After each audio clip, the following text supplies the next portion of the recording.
We are just seconds away from seeing what will be one of the greatest pieces of Yu-Gi-Oh! History.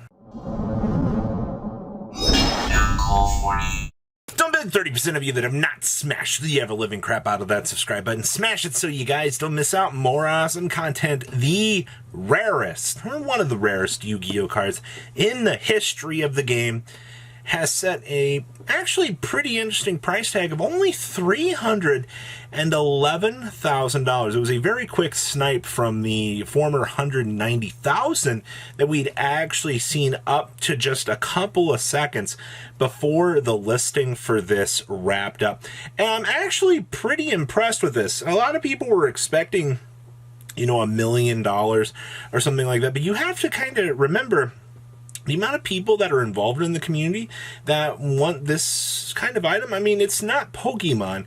It is a little bit more niche. And, yes, they had about a month or two to kind of circulate around the knowledge of this actually existing, but was it enough? I mean, a lot of people speculated that Moist Critical was going to be one of the ones involved wanting to get this, or an overseas buyer at that point. I don't know if you guys know this or not, but the OCG market in terms of high roll players, there's a reason why there are a lot of prize cards that actually exist on the OCG side of the game. Whether or not they just have bigger pockets or, things along that way.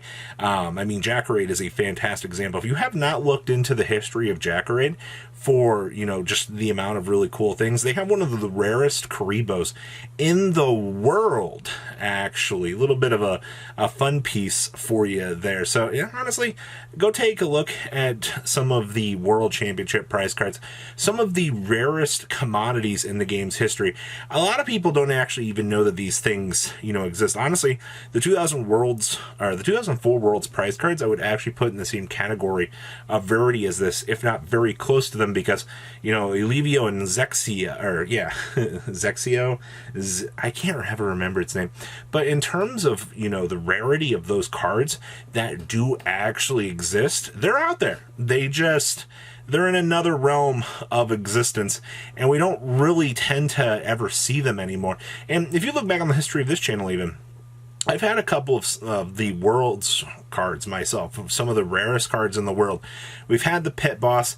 We've had 3, because we also had the Zaborg looking one, the Pit Boss, and so forth. So yeah, all you're getting is a cool history lesson today. So the fact that this card hit 300,000, there's been a lot of comparison to this, to the legendary Soul Ring for Magic the Gathering, the one true ring for the Lord of the Rings series. But here's the thing. From what I heard, that card had a public $1 million offer on the table. All right. Like, I don't know where you have to go to, retrieve, that holy grail $1 million offer. But that was out there. Many people knew about that. That's something interesting. I also want to point out something else about the Tyler here. A lot of these stores have millions of dollars of inventory. You might not know that, actually. To see this go for $300,000, you could actually see a pretty mid-size, higher-end shop in the U.S. if they had enough capital to want to pick this up. There is a high possibility that they could have dumped, a majority of that into this. But the issue is, this is just one card.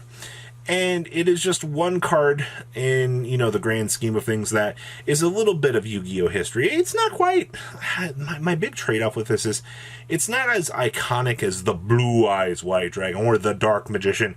These other super iconic cards out here that many, many people are very used to. If anything, I mean, now that the tale has been told, yes, this has been heard, and more people have become educated on this, but seeing a $300,000 price tag, I don't know. It doesn't feel, seeing the reality versus the expectations, I would have loved to have seen, this hit $1 million. It would have been cool to see Tyler be able to, live out here. I mean, in the current economy, he got a house here. Unfortunately, the hopes and dreams of being able to travel the world. Oh, okay. Don't get me wrong. All right. Like, getting a house, getting your hopes and dreams handed to you here, that's amazing. That is wonderful. I just wish the bar would have been a little bit higher in terms of this. Now, I am very curious. The next step to find out is, where is the Tyler going? You know, is this going to end up in Moist Critical's hands? Is this going to end up in... I'm very curious to know where this is going.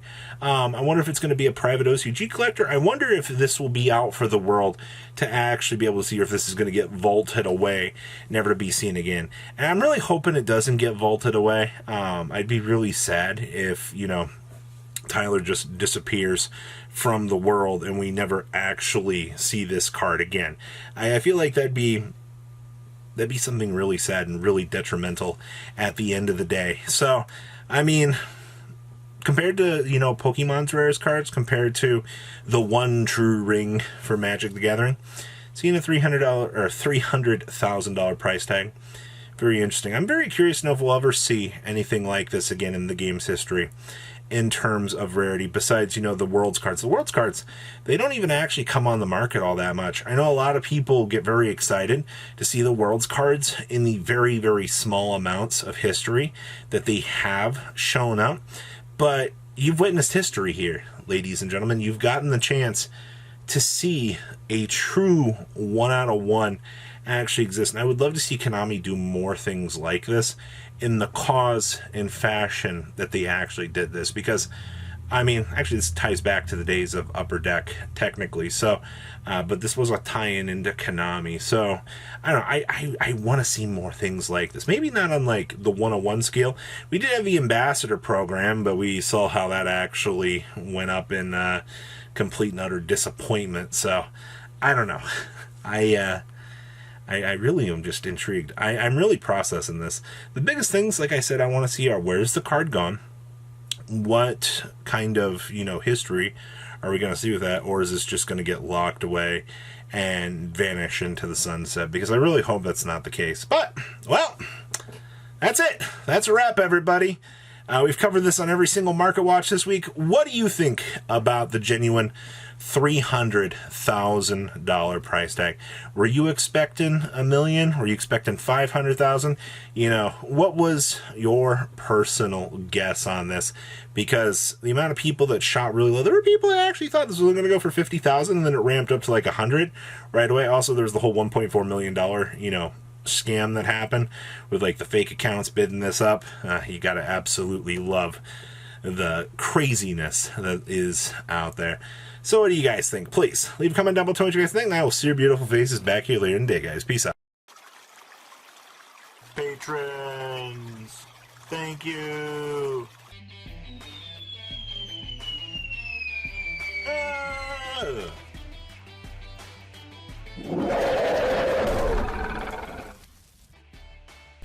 Thank you so much for watching. Check out these other videos.